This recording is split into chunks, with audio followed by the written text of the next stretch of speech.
as a fraction or a percentage of another with or without a calculator. Now, doing it with a calculator is just very straightforward, and I don't think there's much point us focusing on that. And I'd far rather we focused on our proportion skills, so doing it without a calculator. So please, can you make sure that today's worksheet you're not tempted to go over and do it with a calculator, because while the IGCSE paper that you'll take one day is all calculator, they'll have lots of questions that require you to show something, and you can't just say, well, because my calculator says so.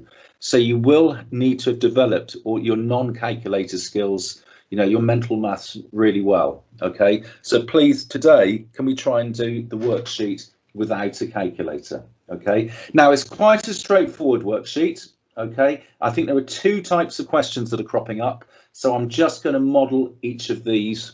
Okay, so I've just literally copied and pasted a couple of the questions you're going to be doing, and I've just modified them a little bit so you can't just copy the answer. Okay, so you're going to get something like this. Noah got 7 out of 20 in a test. Write 7 out of 20 as a percentage. All right, so these are the easy questions at the beginning of the worksheet. So obviously that's 7 out of 20. In order for it to be a percentage, you need to have it out of 100. So you're saying to yourself, how do you scale up to go from 20 to 100? What do you multiply by? Well, you multiply by 5. Okay, 20 times 5 is 100, or 100 divided by 5 is 20. So if we're multiplying that by 5, we need to multiply the 7 by 5. 7 5s are 35. Once you've got it to being out of 100, that is the percentage. So 35%. So hopefully I'm expecting the vast majority of you to find that those level of questions pretty straightforward. And to be honest, I think you're going to find all of this pretty straightforward, but it's in the scheme of work, we need to cover it, so why not cover it on a Friday? So you're going to have a whole bunch of questions that are similar to that, and then later on you're going to get some that are a bit more disguised, a little bit more problem solving, so you're just going to have to just read the wording carefully and just see what you've got to do. So Fran asked each of 40 students how many books they bought last year. The chart below shows information about the number of books bought by each of the students, 40 students.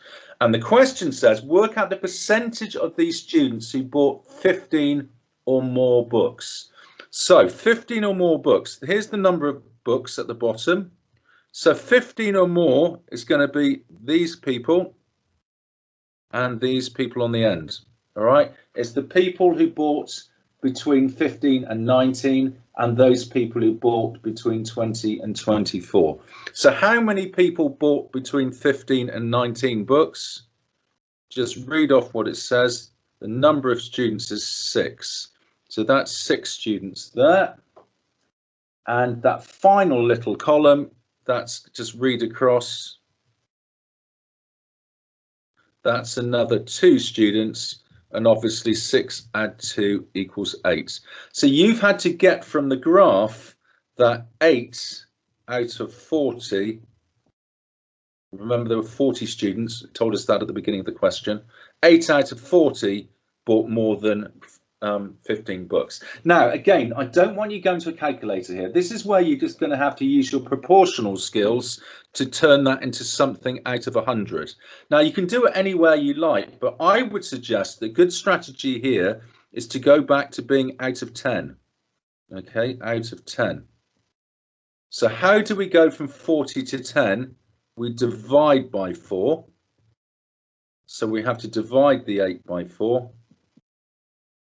Giving us 2.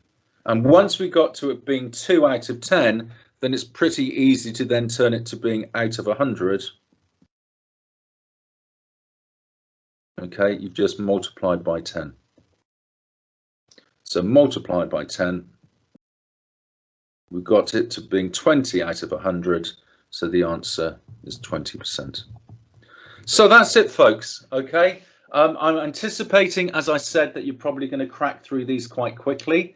So please, you know, I don't have a problem with you leaving the lesson a little bit early, you know, 5 or 10 minutes early. That's fine if you've found the work fine. But please do take the opportunity, if you rush through this really quickly, to go back and just look at one of the exercises that you either haven't started, or you've only just started, or that you just didn't get full marks on. So please, yeah, as you know, I don't want you having to do maths outside of maths lessons while we're in lockdown, but I do want you utilising the full hour the best you can, please.